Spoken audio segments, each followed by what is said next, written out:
الحمدللہ رب العالمین والصلاة والسلام علی سید المرسلین اما بعد۔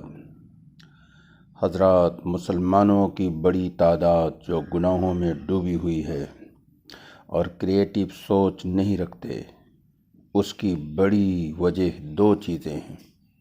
ایک بات تو یہ ہے کہ مسلمان یہ کہتے ہیں کہ اللہ بڑا ہی نکتہ نواز رحیم ہے اور کریم ہے، توبہ کر لوں گا وہ بخش دے گا، ابھی تو جوان ہوں بعد میں توبہ کر لوں گا۔ مسلمانوں کی اس خود ساختہ بیس لیس بے بنیاد بات کا قرآن نے جواب دیا ہے۔ سورہ انعام آیت نمبر 54 اور 55 میں فرمایا، اور جب تمہارے پاس وہ لوگ آئیں جو ہماری آیات پر ایمان لائے تو ان سے کہو کہ تم پر سلامتی ہو، تمہارے رب نے اپنے اوپر رحمت لکھ لی ہے، بے شک تم میں سے جو کوئی نادانی سے برائی کر بیٹھے اس کے بعد وہ توبہ کرے اور اپنا سدھار کرے تو وہ بخشنے والا مہربان ہے۔ اور اس طرح ہم اپنی نشانیاں کھول کر بیان کرتے ہیں تاکہ مجرمین کا طریقہ ظاہر ہو جائے۔ یہاں اس آیت میں صاف صاف بتا دیا کہ اللہ کی رحمت اس کے لیے ہے جو توبہ کر کے اپنی زندگی اللہ کی ماتحتی میں گزارنے لگے، اس کے لیے اللہ کی رحمت ہے اور مغفرت ہے۔ اور سورہ اعراف آیت نمبر 156 میں یہی بات اور واضح کر دیا، فرمایا میں اپنے عذاب میں جسے چاہوں گا گھیر لوں گا، اگرچہ میری رحمت ہر چیز پر چھائی ہوئی ہے، لیکن اس رحمت کو میں انہی لوگوں کے حق میں لکھوں گا جو مجھ سے ڈریں گے اور زکوٰۃ دیں گے اور ہماری آیات پر ایمان لائیں گے۔ اس آیت میں بھی ایک دم صاف طور پر بتا دیا کہ اللہ کی رحمت کے مستحق صرف وہ لوگ ہوں گے جو اللہ سے ڈریں گے اور زکوٰۃ دیں گے ایمانداری سے اور اللہ کی آیات پر ایمان لائیں گے۔ اس کا خلاصہ یہ ہوا کہ جو اللہ کے ڈر سے خالی ہو اور زکوٰۃ نہ دے اور اللہ کی آیات پر عمل نہ ہو، وہ اللہ کی رحمت سے محروم ہے اور ایسا آدمی جہنم میں جائے گا۔ ایک بات اسی درمیان میں اور واضح کر دوں، وہ یہ کہ قرآن نے جھٹلانے والے اور انکار کرنے والوں کو ایک ہی لائن میں کھڑا کیا ہے۔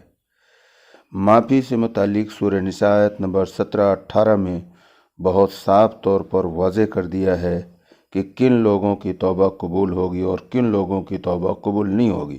فرمایا توبہ جس کی قبول کرنا اللہ کے ذمے ہے وہ ان لوگوں کی ہے جو بری حرکت نادانی میں کر بیٹھتے ہیں، یعنی جذبات سے مغلوب ہو کر پھر جلد ہی توبہ کر لیتے ہیں، وہی ہیں جن کی توبہ اللہ قبول کرتا ہے اور اللہ جاننے والا اور حکمت والا ہے۔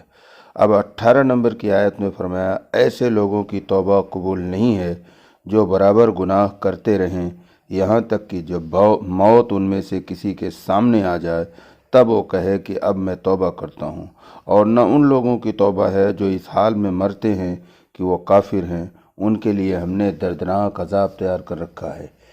یہ ایک بات پوری ہو گئی۔ دوسری بات جس نے مسلمانوں کو بے فکر بنا کر میٹھی نیند سلا دیا ہے وہ بھی ایک خود ساختہ عقیدہ صفات کا ہے، جبکہ قرآن واضح طور پر اعلان کر رہا ہے کہ رسول اکرم صلی اللہ علیہ وسلم شکایت کریں گے۔ سورہ فرقان آیت نمبر 30 میں فرمایا وقال الرسول یا ربی ان قومی اتخذوا ھذا القرآن مہجورا، رسول اکرم صلی اللہ علیہ وسلم کہیں گے اے میرے رب، میری قوم نے قرآن کو چھوڑ دیا تھا۔ اس کی تفصیل کوئی جاننا چاہتا ہے تو ہماری ایک ویڈیو ہے جس کا نام ہے کیا ہر کلمہ گو جنت میں جائے گا، اسے دیکھ لیں۔ ایک حدیث صفات کی جو بخاری و مسلم میں ہے اور لوگ مائک پر خوب بیان کرتے ہیں، صرف اسے سنا کر بات ختم کروں گا۔ روایت کا مفہوم یہ ہے کہ رسول اکرم صلی اللہ علیہ وسلم جہنم سے ہر اس آدمی کو نکال لیں گے جس نے ایک مرتبہ لا الہ الا اللہ پڑھا تھا، سب کو نکال لیں گے، جہنم میں کوئی بھی کلمہ گو نہیں بچے گا۔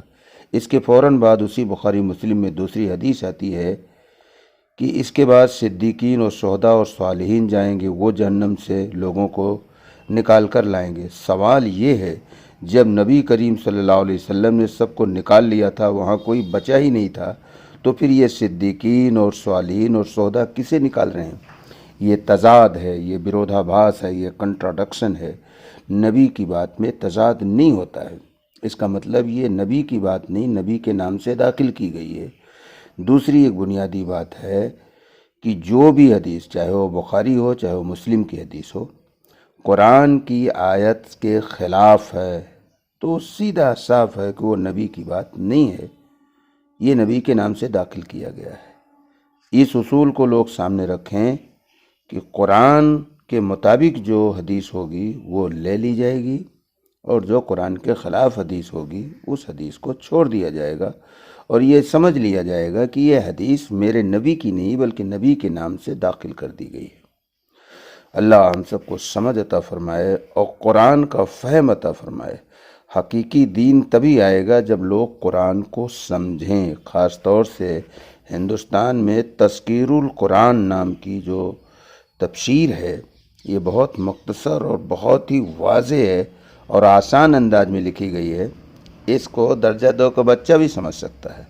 لوگوں کو چاہیے کہ اس کو پڑھیں اور قرآن کو سمجھیں۔ وما علینا الا البلاغ۔